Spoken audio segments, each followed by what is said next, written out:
நண்பா இப்போ என்கிட்ட CMF Phone 2 Pro இருக்கு. இந்த டிவைஸை நான் என்னோட பிரைமரி டிவைஸா ஃபியூ டேஸா யூஸ் பண்ணிட்டு இருக்கேன். ஸோ அப்படி யூஸ் பண்ணதுல இருந்து என்னோட யூசர் எக்ஸ்பீரியன்ஸ் இந்த டிவைஸை பத்தி என்ன அப்படின்றது தான் டீடைல்டாக இந்த வீடியோவில் ஷேர் பண்ணிக்க போறேன். மற்றபடி இந்த டிவைஸில் எனக்கு சில விஷயங்கள் பாசிட்டிவாகவும் இருந்தது, சில விஷயங்கள் நெகட்டிவாகவும் இருந்தது. எல்லாத்தையுமே இந்த வீடியோவில் ஷேர் பண்ணிக்கிறேன் வாங்க.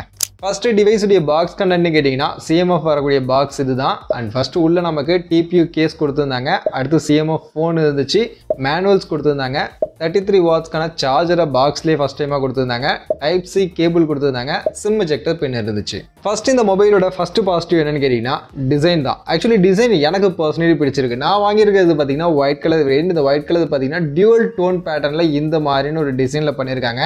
உண்மையிலேயே டிசைன் பார்க்குறதுக்கு எனக்கு பர்சனலி ரொம்பவே பிடிச்சிருக்கு. அண்ட் ஒரு ப்ரீமியமாக இருக்குது. கண்டிப்பாக நீங்கள் கூட்டத்துலலாம் போகிறீங்க, இந்த ஃபோனை யூஸ் பண்ணுறீங்க அப்படின்னா துண்டாக தெரிவிங்க, அது யூனிக்காக இருக்கும். ஸோ அந்த வகையில் எனக்கு டிசைன் பர்சனலி வந்து பிடிச்சிருக்கு. மற்றபடி பில்டு குவாலிட்டி அப்படின்னு வரும்போது அது வந்து அந்த அளவுக்குலாம் ஒன்றும் கிடையாது. இது வந்து நார்மலாக உனக்கு பிளாஸ்டிக்கில் தான் நமக்கு பண்ணியிருக்காங்க. பெருசாக வந்து பில்டு குவாலிட்டிலாம் சொல்லிக்கிற அளவுக்குலாம் கிடையாது. பட் இந்த கேமரா மாடல் இந்த இடம்லாம் பார்க்கும்போது அது ஒரு மாதிரி ஃப்ரேம் கொடுத்து நல்லா பண்ணியிருக்காங்க. அதெல்லாம் நல்லா இருக்குது. அண்ட் மொபைல் யூஸ் பண்ணுறதுக்கு லைட் வெயிட்டாக தான் இருக்குது, ஸ்லிம்மாக தான் இருக்குது. கிட்டத்தட்ட 7.8 mm திக்னஸ், 185 கிராம்ஸ்க்கான வெயிட் தான் வருது. அதனால் இன்ஹேண்ட் ஃபீலாக யூஸ் பண்ணுறதுக்கு எதுக்குமே பிரச்சனை இல்லை. மொபைல் மட்டும் கொஞ்சம் வைடாக இருக்கிற மாதிரி இருக்குது. நீட்டம் கம்மியாகவும் வைடு அதிகமாகவும் இருக்கிற மாதிரின்னு ஒரு ஃபீலில் நமக்கு யூஸ் பண்ணும்போது இருக்குது. பட் இன்ஹேண்ட் ஃபீலாக யூஸ் பண்ணுறதுக்கு, சிங்கிள் ஹேண்டில் யூஸ் பண்ணுறதுக்கு எல்லாத்துக்குமே எந்த ஒரு பிரச்சனையும் இல்லை. அடுத்த டிவைஸுடைய போர்ட்ஸ் அண்ட் பட்டன்ஸ்னு வந்தோம்னா டாப்பில் நமக்கு மைக் கொடுத்துருக்காங்க, ரைட் சைட் நமக்கு பவர் பட்டன் இருக்குது, அண்ட் எசென்ஷியல் கீ அப்படின்ற ஒரு பட்டன் கொடுத்துருக்காங்க. இந்த எசென்ஷியல் கீ என்னன்னு கேட்டிங்கன்னா இது வேறு ஒன்றும் கிடையாது, ஜஸ்ட் நோட்ஸ் எடுக்கிற மாதிரி தான். நீங்கள் அதிகமாக இன்டர்நெட்டில் போயிட்டு நீங்கள் பார்க்கக்கூடிய விஷயங்கள்லாம் ஸ்க்ரீன்ஷாட்டாக எடுத்து ஒரு நோட் மாதிரி நீங்கள் கிரியேட் பண்ணுவீங்க அப்படின்னா அதுக்கு இந்த எசென்ஷியல் கீ யூஸ் ஆகும். ஸோ இதை ப்ரெஸ் பண்ணி ஜஸ்ட் நீங்கள் பார்க்கக்கூடிய விஷயத்தை அப்படியே ஸ்க்ரீன்ஷாட் எடுத்து அதில் வாய்ஸ் நோட் இல்லை உங்களுக்கு வேண்டியதை நீங்கள் டைப் பண்ணி ஒரு நோட் மாதிரி செட் பண்ணி நீங்கள் செப்பரேட்டாக எசென்ஷியல் ஸ்பேஸ் அப்படின்ற ஒரு செக்ஷன் இருக்கும், அதில் நீங்கள் சேவ் பண்ணி நீங்கள் போயிட்டு அதை நீங்கள் பார்த்துக்க முடியும். ஸோ அதிகமாக வந்து இன்டர்நெட்டில் நிறைய விஷயங்களை படிக்கக்கூடியவங்க, அதை நோட்ஸாக எடுத்து வச்சுக்கக்கூடியவங்களுக்கு அந்த எசென்ஷியல் கீ அப்படின்றது யூஸ்ஃபுல்லாக இருக்கும். மற்றபடி மற்றவங்களாம் பெருசாக அது ஒன்றும் யூஸ்ஃபுல்லாக கிடையாது. ஸோ மற்றவங்களுக்கும் யூஸ் ஆகிற மாதிரி வேறு இன்னும் சில கஸ்டமைசேஷன் ஆப்ஷனோட அந்த கீயை கொடுத்துருந்தாங்கன்னா பெட்டராக இருக்கும். பட் இப்போதைக்கு இந்த எசென்ஷியல் கீ அப்படின்றது ஸ்க்ரீன்ஷாட் எடுத்து அது ஒரு நோட்ஸ் மாதிரி நீங்கள் கிரியேட் பண்ணிக்கிறதுக்கான ஒரு ஆப்ஷன் மட்டும் இதில் கொடுத்துருக்காங்க. அப்படி லெஃப்ட் சைடில் பார்த்தோம்னா வால்யூம் கண்ட்ரோலுக்கான போர்ட் கொடுத்துருக்காங்க. பாட்டமில் நமக்கு ஸ்பீக்கர் கிரில் இருக்குது, டைப் C சார்ஜிங் போர்ட் இருக்குது, மைக் கொடுத்துருக்காங்க, சிம் ட்ரேக்கான ஸ்லாட் கொடுத்துருக்காங்க. சிம் பொறுத்த வரைக்கும் இதில் நமக்கு ஹைப்ரிட் சிம் ஸ்லாட் கொடுத்துருக்காங்க. ஸோ அதனால் அட் டைமில் 2 சிம் கார்டு இல்லைனா ஒரு சிம் கார்டு, ஒரு மெமரி கார்டு யூஸ் பண்ணலாம். ஸோ மெமரி கார்டு யூஸ் பண்ணுறதுக்கான ஒரு ஆப்ஷனலாக கொடுத்துருக்கிறது நல்ல விஷயமா இருக்கு. நெக்ஸ்ட் இப்போ மொபைலோட டிஸ்பிளேக்கு வந்தோம்னா டிஸ்பிளே பொறுத்த வரைக்கும் இது 6.77 இன்ச்சஸ்க்கான Full HD Plus ரெசல்யூஷனுக்கான 120 Hz LTPS AMOLED பேனலுக்கான டிஸ்பிளே கொடுத்துருக்காங்க. 3000 nits வரைக்கும் மேக்ஸிமம் பீக் பிரைட்னஸ் போகும்னு சொல்றாங்க. HDR 10+க்கான சர்டிஃபிகேஷனும் கொடுத்துருக்காங்க. 3000 nitsக்கான பீக் பிரைட்னஸ் இருக்கு அப்படின்ற மாதிரி அவங்க கிளைம் பண்ணாலும் பீக் பிரைட்னஸ் அப்படின்றது ஜஸ்ட் கிமிக் தான். ஸோ அது வந்து ரியல் டைம்ல நமக்கு பெருசா யூஸ் ஆகாது. ஹை பிரைட்னஸ் மோட் அப்படின்றது தான் முக்கியம். பட் அது எவ்வளோ அப்படின்றது கிளியரா தெரியல. பட் நான் யூஸ் பண்ண வரைக்கும் அவுட்டோர்ல யூஸ் பண்ணும்போது எனக்கு பிரைட்னஸ் வந்து ஓரளவுக்கு மேனேஜ் பண்ற அளவுக்கு இருக்கு. நீங்க ரொம்ப அதிகமான வெயில் இருக்கக்கூடிய நேரங்கள்ல நீங்க வெளில எடுத்து யூஸ் பண்றீங்க அப்படின்னா ஓரளவுக்கு மேனேஜ் பண்ற லெவலுக்கு பிரைட்னஸ் இருக்கு. மற்றபடி நீங்க நார்மலா இண்டோர் யூசேஜ்ல நார்மலா நீங்க அவுட் சைட்லாம் போகும்போது பெருசா உங்களுக்கு பிரைட்னஸ் வந்து பஞ்சாயத்தா இருக்காது. நார்மலா நீங்க யூஸ் பண்ணிக்கலாம். அண்ட் டிஸ்பிளே வியூவிங்கா எப்படி இருக்கு அப்படின்னு நீங்க கேட்டீங்கன்னா வியூவிங் பொறுத்த வரைக்கும் பெசல்ஸ்லாம் பாத்தீங்கன்னா நமக்கு ஓரளவுக்கு சிமெட்ரிக்கலா கொடுத்துருக்காங்க. 4 பக்கமே பாத்தீங்கன்னா ஒரே அளவுக்கான சிமெட்ரிக்கலான பெசல்ஸ் கொடுத்துருக்காங்க. ஸோ அது வந்து நல்லா இருக்கு. பார்க்கும்போது கண்டென்ட் வாட்சிங் எல்லாமே எந்த ஒரு பிரச்சனையும் இல்லை, ரொம்பவே நல்லா இருக்கு. டிஸ்பிளேல நமக்கு வியூவிங் ஆகக்கூடிய கண்டென்ட் எல்லாத்துடைய கலர்ஸ் எல்லாமே வந்து நல்லாவே இருக்கு. அது நல்லா ஷார்ப்பாகவும் நம்ம இருக்கு. அதனால கண்டென்ட் வாட்சிங்ல எந்த ஒரு ப்ராப்ளமும் இல்லை. இது போக யூடியூப்ல நமக்கு HDR சப்போர்ட்டும் இருக்கு. ஸோ 4K HDR மேக்ஸிமம் நீங்க வீடியோஸ் வந்து பிளே பண்ணிக்க முடியும். ஸோ அந்த ஆப்ஷன்ஸ் எல்லாமே அதில் கொடுத்துருக்காங்க. அதே சமயம் கண்டென்ட் வாட்சிங்க்கு டிஸ்பிளே நல்லா இருக்கு அப்படின்னாலும் கண்டென்ட் கேட்கறதுக்கு ஸ்பீக்கர் அந்த அளவுக்கு பெஸ்ட்டாக கொடுக்கல. ஏன்னா நமக்கு சிங்கிள் ஸ்பீக்கர் பாட்டம்ல ஒரே ஒரு ஸ்பீக்கர் தான் கொடுத்துருக்காங்க, டாப்ல ஸ்பீக்கர் கிடையாது. ஸோ சிங்கிள் ஸ்பீக்கர் அப்படின்றதுனால நமக்கு லவுட்னஸ் அந்த அளவுக்கு இல்லை. அதே மாதிரி ஸ்பீக்கருடைய கிளாரிட்டி குவாலிட்டியுமே அந்த அளவுக்குலாம் ஒன்றும் பெருசாக இல்லை. ஆக்சுவலி 100% வால்யூம் வச்சு நம்ம கேட்டோம் அப்படின்னா நமக்கு அந்த அளவுக்கு ஆடிபிளாக ரொம்ப லவுடாக இல்லை. அதுக்கு மேலே பூஸ்ட் கொடுத்துருக்காங்க. நீங்கள் ப்ரெஸ் பண்ணீங்க அப்படின்னா அங்கே பார்த்தீங்கன்னா ரெட் கலரில் அந்த வால்யூம் கண்ட்ரோலர் மாறும். ஸோ அது வந்துச்சு அப்படின்னா பூஸ்ட் மோட் அப்படின்றது அர்த்தம். பட் பூஸ்ட் மோடில் வச்சு நீங்கள் ஸ்பீக்கர் கேட்கும்போது கண்டிப்பாக ஸ்பீக்கர் டேமேஜ் ஆக வாய்ப்புகள் இருக்குது. இதை பற்றி நான் ஒரு டெடிகேட்டட் ஷார்ட் வீடியோ கூட போட்டிருக்கேன், வேணா செக் பண்ணி பாருங்கள். பூஸ்டட் வால்யூமில் வச்சு எல்லா நேரமும் நம்ம கண்டென்ட் பார்க்கக்கூடாது. பட் ஆனால் பூஸ்டட் வால்யூமில் வச்சா மட்டும்தான் இதில் நமக்கு ஓரளவுக்கு சவுண்டு வந்து லவுடாக இருக்குது. 100% வால்யூம் அப்படின்றதே பார்த்தீங்கன்னா லவுட்னஸ் எனக்கு கம்மியாக தான் இருக்குது. அண்ட் சிங்கிள் ஸ்பீக்கர் தான் அப்படின்றதுனால கிளாரிட்டி அதுவுமே எனக்கு அந்தளவுக்கு பெருசாக இல்லை.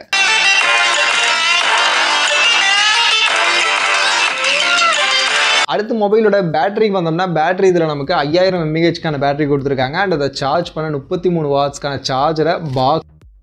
ஸோ சிஎம்எஃப் நத்திங் கிட்டேருந்து ஃபஸ்ட் டைமாக சார்ஜர் பாக்ஸில் வந்திருக்கு, நல்ல விஷயம் தான்.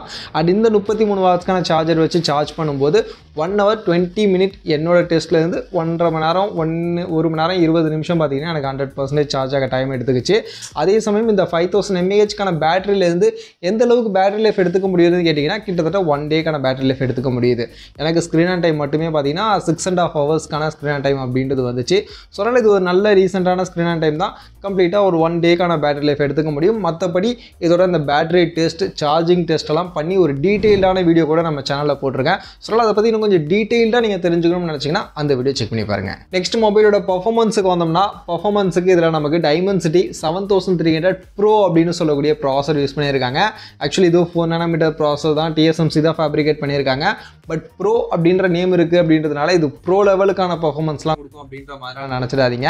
ஆக்சுவலி ப்ரீவியஸாக Dimensity 7300 நம்ம யூஸ் பண்ணியிருக்கோம். ஸோ அதுலேயே பார்த்தீங்கன்னா நமக்கு 6 lakhக்கு மேலே AnTuTu ஸ்கோர், 6.5 lakh மேலே AnTuTu ஸ்கோர்லாம் வந்துச்சு. பட் ஆனால் இந்த டிவைஸில் நான் AnTuTu ஸ்கோர் செக் பண்ணும்போது எனக்கு 5 lakh மேலே தான் பார்த்தீங்கன்னா AnTuTu ஸ்கோர் அப்படின்றதே வந்துச்சு. ஸோ Dimensity 7300 Pro அப்படின்ற அந்த பேரெல்லாம் வச்சுருந்தாலும் AnTuTu ஸ்கோர் பார்த்தீங்கன்னா ரொம்பவே கம்மியாக தான் வந்துச்சு. அதே மாதிரி இதில் நான் 45 minutesக்கான அந்த ஸ்ட்ரெஸ் டெஸ்ட் பண்ணி பார்க்கும்போது ஸ்ட்ரெஸ் டெஸ்ட் என்னால் பண்ணவே முடியல. ஸோ பாதிலே பார்த்தீங்கன்னா ஓவர் ஹீட் ஆகுது அப்படின்னு சொல்லிட்டு பார்த்தீங்கன்னா ஸ்ட்ரெஸ் டெஸ்ட் வந்து ட்ராப் ஆகிடுச்சு. ஸோ அதனால் ஸ்ட்ரெஸ் டெஸ்ட் என்னால் பண்ண முடியல. அண்ட் CPU த்ராட்லிங் டெஸ்ட் பண்ணும்போது CPU த்ராட்லிங் வந்து எனக்கு பெருசாக இல்லை. ஸோ 86% தான் வந்துச்சு. அது ஓரளவுக்கு நல்ல வேல்யூ தான், பெருசாக த்ராட்டில் எங்கேயுமே இல்லை. ட்ராப்பும் அந்தளவுக்கு நான் பெருசாக நோட்டீஸ் பண்ணலை. பட் அதுக்காக பர்ஃபார்மன்ஸும் அந்தளவுக்கு இருக்கும் அப்படின்லாம் கண்டிப்பாக சொல்ல மாட்டேன். பர்ஃபார்மன்ஸ் Dimensity 7300 Pro அப்படின்ற மாதிரியான நேமெல்லாம் வச்சிருந்தாலும் பர்ஃபார்மன்ஸ் உங்களுக்கு ஒரு நார்மலான பர்ஃபார்மன்ஸ் தான். ஒரு கேஷுவலான யூசேஜில் உங்களுக்கு எந்த ஒரு பிரச்சனையும் இருக்காது. நீங்கள் நார்மலான யூசேஜ் தான் பண்ணுவீங்க, ரொம்ப ஹெவியாலாம் நான் பர்ஃபார்ம் பண்ண மாட்டேன் அப்படின்னு நினச்சிங்கன்னா உங்களுக்கு பிரச்சனையே இருக்காது. அதே மாதிரி நீங்கள் கேஷுவலான கேமர், ஸோ அப்பப்போ தான் கேம் ப்ளே பண்ணுவீங்க அப்படின்னாலும் உங்களுக்கு பிரச்சனை இல்லை, நீங்கள் தாராளமாக வாங்கலாம். ஆக்சுவலி இதில் பார்த்தீங்கன்னா உங்களுக்கு கேமிங்கில் BGMIயில் 120 FPS சப்போர்ட்லாம் கொடுத்துருக்காங்க.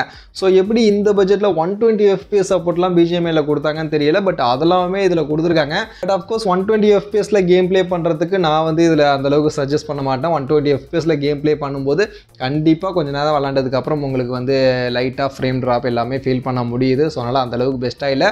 பட் நல்லா 90 FPS 60 FPSல கொஞ்சம் லோ கிராஃபிக்ஸ்லாம் செட் பண்ணி நீங்கள் கேம் ப்ளே பண்ணும்போது ஸ்மூத்தாக ப்ளே பண்ண முடியுது, எந்த ஒரு பிரச்சனையும் இல்லை. நான் ப்ளே பண்ணி பார்த்த வரைக்கும் எனக்கு பெருசாக எங்கேயுமே ஃப்ரேம் ட்ராப் எங்கேயுமே லேக் அப்படின்றத நோட்டீஸே பண்ணல. ஸோ அதனால் நீங்கள் ஒரு கேஷுவலான கேமர், கேஷுவலான யூசேஜ் அப்படின்னா பிரச்சனையே கிடையாது, தாராளமாக நீங்கள் யூஸ் பண்ணலாம். உங்களுக்கு எல்லா கேமுமே சப்போர்ட் பண்ணும், எல்லா கேமுமே இதில் ப்ளே பண்ணிக்கலாம். பட் கேஷுவலாக கேம் ப்ளே பண்ணுவீங்க அப்படின்னா நோ இஷ்யூ, நீங்கள் தாராளமாக இதை கன்சிடர் பண்ணலாம். ஹெவி கேமருக்கு கண்டிப்பாக இது வந்து அந்தளவுக்கு ரெக்கமெண்ட் கிடையாது. ப்ரோ ப்ராசர்லாம் இருந்தாலும் அந்தளவுக்கு ப்ரோ லெவலுக்கான பர்ஃபார்மன்ஸ்லாம் உங்களுக்கு கொடுக்காது. அதே மாதிரி என்கிட்ட இருக்கக்கூடிய இந்த டிவைஸ் வந்து 8GB RAM 128GB ஸ்டோரேஜ் தான். இதில் LPDDR4Xக்கான RAM, UFS 2.2க்கான ஸ்டோரேஜ் தான் கொடுத்துருக்காங்க. அண்ட் RAM மேனேஜ்மெண்ட் வந்து ஓரளவுக்கு நல்லா தான் இருக்குது. 8GB RAMல நம்மளால் பார்த்தீங்கன்னா கிட்டத்தட்ட 20+ ஆப்ஸை நீங்கள் பேக்ரவுண்டில் வச்சு தாராளமாக யூஸ் பண்ண முடியுது. நான் வந்து 20க்கும் மேற்பட்ட ஆப்ஸை பேக்ரவுண்டில் வச்சு ஸ்விட்ச் பண்ணி யூஸ் பண்ணும்போது ஒரு ஆப் கூட எனக்கு லோட் ஆகலை. ஸோ எல்லாமே பார்த்தீங்கன்னா சடனாக கரெக்டாக வந்து ஓப்பன் ஆச்சு. ஸோ அதனால் உங்களுக்கு ரேம் மேனேஜ்மெண்ட்டில் பிரச்சனை இல்லை. தாராளமாக 20 ஆப்ஸுக்கு மேலே வரைக்கும் நீங்கள் ஸ்விட்ச் பண்ணி யூஸ் பண்ணிக்கலாம். அண்ட் ஸ்டோரேஜ் டெஸ்ட் பண்ணி பார்க்கும்போது எனக்கு ஸ்கோர் பார்த்தீங்கன்னா 57,000க்கான ஸ்கோர் கிடச்சிது. ரீட் ஸ்பீடு 1GB வரைக்கும் போச்சு. ரைட் ஸ்பீடு வந்து 880 MBPS வரைக்கும் பார்த்தீங்கன்னா ரைட் ஸ்பீடு அப்படின்றது கிடச்சிது. அண்டு கால் குவாலிட்டி, இன்டர்நெட் அப்படின்னு வரும்போது கால் குவாலிட்டியில் பிரச்சனை இல்லை, டீசெண்டாக இருக்குது. அண்ட் இன்டர்நெட்டுமே பார்த்தீங்கன்னா இதில் 5G+ கிடைக்குது. அண்ட் டவுன்லோட் ஸ்பீட் நான் செக் பண்ணி பார்த்த வரைக்கும் எனக்கு 200 MBPS வரைக்கும் மேக்ஸிமம் போச்சு. அண்ட் அப்லோட் ஸ்பீட் 10 MBPS வரைக்கும் கிடச்சிது. ஸோ ஓரளவுக்கு இன்டர்நெட்லாம் பிரச்சனை இல்லை, அதெல்லாம் வந்து ஓரளவுக்கு நல்லாவே தான் பண்ணியிருக்காங்க. அடுத்து இந்த CMF உடைய மெயின் ஹைலைட்டட் ஃபீச்சர் கேமரான்னு வரும்போது பின்பக்கம் பார்த்தீங்கன்னா 3 கேமரா நமக்கு கொடுத்துருக்காங்க. பிரைமரி 50 மெகாபிக்சல், சாம்சங்கோட GN9 அப்படின்ற கேமரா f1.88 அப்பாச்சருக்கான வேல்யூட EAA சப்போர்ட்டோட இருக்குது, OAA சப்போர்ட் கிடையாது. இது போக இன்னொரு 50 மெகாபிக்சல் 2x டெலஃபோட்டோ கொடுத்துருக்காங்க. 20x டிஜிட்டல் ஜூம் வரைக்கும் போகும். அண்ட் மூணாவதாக 8 மெகா பிக்சலுக்கான அல்ட்ராவைட் கொடுத்துருக்காங்க. அதுவே முன்பக்கம் பார்த்தோம்னா 16 மெகா பிக்சலுக்கான செல்ஃபி கேமரா கொடுத்துருக்காங்க. ஸோ கேமரா ஹார்ட்வேராக பார்க்கும்போது சூப்பராக இருக்குது. ஏன்னா 2 50 மெகா பிக்சல் ஒரு 8 மெகா பிக்சல் கேமராலாம் கொடுத்துருக்காங்க. வேறு லெவலில் இருக்கும் அப்படின்னு நீங்கள் எதிர்பார்த்தீங்கன்னா வேறு லெவலுக்கான கேமரா பர்ஃபார்மன்ஸ் இல்லை. ஆக்சுவலி டே லைட்டில் எடுக்கும்போது இன்னும் பிரச்சனை இல்லை, நல்ல ஃபோட்டோஸ் கிடைக்குது. ஓரளவுக்கு நமக்கு கலர்ஸ் எல்லாமே வந்து கரெக்டாக நேச்சுரலாக நல்லாவே எடுத்து கொடுக்குது. அதெல்லாம் பெருசாக எனக்கு எந்த பஞ்சாயத்தும் இல்லை. பட் டீட்டெயிலிங் அப்படின்னு வரும்போது 50 மெகா பிக்சலில் எடுத்த ஃபோட்டோவாக இது அப்படின்ற மாதிரி டீட்டெயிலிங் எனக்கு அந்தளவுக்கு ரொம்ப பெருசாக இல்லை. டீட்டெயிலிங் கொஞ்சம் ட்ராப் ஆகிற மாதிரி இருந்துச்சு. மெயினாக வந்து லைட் அந்தளவுக்கு உங்களுக்கு இல்லை. கொஞ்சம் லோ லைட்லலாம் நீங்கள் ஃபோட்டோ எடுக்கிறீங்க அப்படின்னும் போது டீட்டெயிலிங் ரொம்பவே ட்ராப் ஆகுறதே நான் நல்லா. சில போட்டோஸ்ல பாத்தீங்கன்னா எனக்கு அங்கங்க கொஞ்சம் நாய்ஸ்லாமே தெரிஞ்சுது. ஸோ அந்த அளவுக்கு பாத்தீங்கன்னா குவாலிட்டி அந்த அளவுக்கு பெஸ்டா இல்லையோ அப்படின்ற மாதிரி எனக்கு தோணுச்சு. அண்ட் லோ லைட் பர்ஃபார்மன்ஸ்னு வரும்போதுமே சேம் தான். ஸோ லைட் கம்மியா இருக்கும்போது அந்த அளவுக்கு வந்து பெஸ்டா இல்லை. பட் நைட் டைம்லயுமே நீங்க நிறைய லைட்டிங் எல்லாம் வச்சு நல்லா போட்டோ எடுக்கிறீங்க அப்படின்னா ஓரளவுக்கு நல்ல போட்டோஸ் அப்படின்றது கிடைக்குது. And at the same time உங்களுக்கு பேக்ரவுண்ட்ல இருக்கக்கூடிய லைட்டுடைய அந்த ரேஸ் எல்லாம் பாத்தீங்கன்னா அப்படியே வந்து ரிஃப்ளெக்ட் பண்ணி காட்டுது. ஸோ அதெல்லாம் வந்து அந்த அளவுக்கு கரெக்டாக மேனேஜ் பண்ண மாட்டுது. ஸோ அதெல்லாம் கொஞ்சம் பிரச்சனையா இருக்கு. அதே மாதிரி எக்ஸ்போஷனுமே பார்த்தீங்கன்னா எனக்கு அந்த அளவுக்கு கரெக்டாக ப்ராப்பராக மெயின்டைன் பண்ண மாட்டுது. ஒரு சில டைம்ஸ்லாம் பார்த்தீங்கன்னா நமக்கு ஃபேஸில் வந்து ஓவர் பிரைட்னஸ் வரும்போது அந்த எக்ஸ்போஷரை கண்ட்ரோல் பண்ணிலாம் காட்ட மாட்டுது. ஸோ அந்த மாதிரினா சில சின்ன இஷ்யூஸ் வந்து அப்படின்றது இருக்கு. அதெல்லாம் மேபி அப்டேட்டில் ஃபிக்ஸ் பண்ணலாம். ஸோ நெக்ஸ்ட் அப்டேட்டில் ஃபிக்ஸ் பண்ணுறாங்களா அப்படின்றத வெயிட் பண்ணி தான் பார்க்கணும். பட் எனக்கு வந்து போர்ட்ரேட் எஃபெக்ட் அப்படின்னு வரும்போது இதில் 50 மெகா பிக்சலுக்கான டெலஃபோட்டோ கேமராலாம் கொடுத்துருக்காங்க அப்படின்னும் போது கண்டிப்பாக அது பெஸ்ட்டாக தானே இருக்கணும். ஆக்சுவலி போர்ட்ரேட் எஃபெக்ட் எல்லாம் வந்து நல்லா தான் இருக்கு. நமக்கு பேக்ரவுண்ட் பிளர் பொக்கா எல்லாமே சூப்பராக தான் பண்ணியிருக்காங்க, பார்க்கும்போது நல்லா இருக்கு. பட் அங்கேயுமே இது 50 மெகா பிக்சல்ல எடுத்த போட்டோவா அப்படின்ற மாதிரி தான் எனக்கு போட்டோவை பார்க்கும்போது இருந்துச்சு. எனக்கு கிளாரிட்டி அந்த அளவுக்கு கிளாரிட்டி இல்லை. நிறைய போட்டோஸ்ல பார்த்தீங்கன்னா பிக்சல்ஸ் உடைய அந்த கிரைன்ஸே நமக்கு தெரியுது. ஸோ அந்த அளவுக்கு தான் பார்த்தீங்கன்னா கிளாரிட்டி அப்படின்றது கண்டிப்பா 50 மெகா பிக்சலுக்கான டெலஃபோட்டோ அப்படின்றதுடைய அவுட்புட் இது கிடையாது. பட் பொக்கா அந்த பேக்ரவுண்ட் எஃபெக்ட் எல்லாமே ஓரளவுக்கு நல்லாவே பண்ணியிருந்தாங்க. அதுவே செல்ஃபி கேமரான்னு வரும்போது செல்ஃபி கேமராவுடைய அவுட்புட் எனக்கு ஓரளவுக்கு பரவாயில்ல. ரியர் கேமராவை கம்பேர் பண்ணும்போது செல்ஃபி கேமரா எனக்கு கொஞ்சம் பெட்டராகவே இருக்கு அப்படின்ற மாதிரி தோணுச்சு. அண்ட் இந்த பட்ஜெட் செக்மெண்ட்ல இது one of the best selfie camera அப்படின்னே சொல்லலாம். ஸோ அந்த அளவுக்கு எனக்கு செல்ஃபி கேமராவுடைய அவுட்புட் ஓரளவுக்கு நல்லா இருந்துச்சு. நல்ல லைட்டிங் கண்டிஷன் எடுக்கும்போது நல்ல கிளாரிட்டியாகவுமே இருந்துச்சு. அண்ட் கலர்ஸ் எல்லாமே வந்து ரொம்ப அக்யூரேட்டாகவும் இருந்தது. அண்ட் லோ லைட்ல எடுக்கும் போதுமே நம்ம ஃபேஸுக்கு தேவையான லைட் கிடைச்சிருச்சு அப்படின்னா ஓரளவுக்கு நல்லா இருக்கு. லைட் கம்மியாகும் போது தான் நமக்கு அந்த குவாலிட்டி அப்படின்றது அந்த அளவுக்கு பெஸ்டா இல்லை. அண்ட் செல்ஃபி கேமராலையுமே போர்ட்ரேட் நல்லா இருக்கு. உங்களுக்கு பேக்ரவுண்ட் பிளர் எல்லாமே நல்லா இருக்கு. ஏஜ் டிடெக்ஷன்ஸ் எல்லாமே ப்ராப்பரா பண்ணி கொடுத்துருக்காங்க. அதெல்லாம் பிரச்சனை இல்லை. அதுவே வீடியோன்னு வரும்போது பேக்ல நமக்கு 4K வீடியோ ஷூட் பண்ண முடியும். 4K 30 FPS மேக்ஸிமம் ஷூட் பண்ண முடியும். 60 FPS சப்போர்ட் கிடையாது. 1080 பிக்சல்ல நீங்க 60 FPS ஷூட் பண்ணிக்கலாம். அண்ட் டெலஃபோட்டோ கேமரா யூஸ் பண்ணியுமே 4K 30 FPS நீங்க வீடியோ ஷூட் பண்ணிக்கலாம். அண்ட் செல்ஃபி கேமரால மேக்ஸிமம் 1080 பிக்சல் 60 FPSல நம்மளால வீடியோ ஷூட் பண்ணிக்க முடியும்.